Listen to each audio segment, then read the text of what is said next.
Tesla's story reveals another reality, that product evolution is path-dependent on what the early adopters wanted.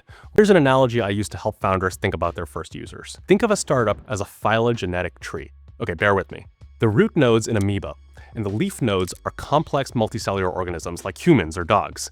Almost every product you buy on the market has run this evolutionary process and morphed from an amoeba to the maturity of a human or a dog. Early startups are more like amoebas. They have just the very basic functions needed to get exposed to external pressures. But from there, the founders run an evolutionary search through the tree of potential future directions. Consider Tesla as a case study, specifically their amoeba, the Tesla Roadster.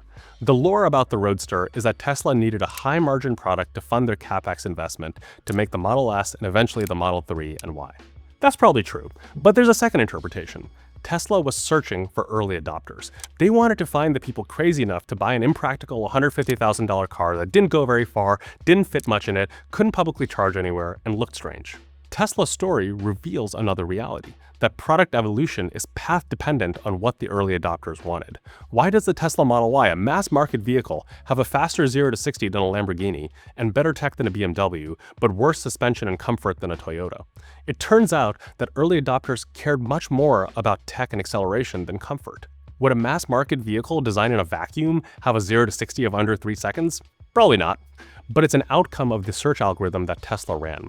If early adopters were willing to pay $150,000 for a slow, plush vehicle, I bet Tesla's cars would look very different today. This is the algorithm we help founders run at YC, and it's why your first version shouldn't just be a minimum viable product, it should be a minimum evolvable product. Something simple that can respond to market pressures and evolve into a much more mature product. Something that will survive contact with early users and adapt fast based on what they push it toward. It's freeing to know that the product will change a lot, so it doesn't have to be perfect from the start. Ultimately, what it becomes will depend on where you begin and who you begin it with.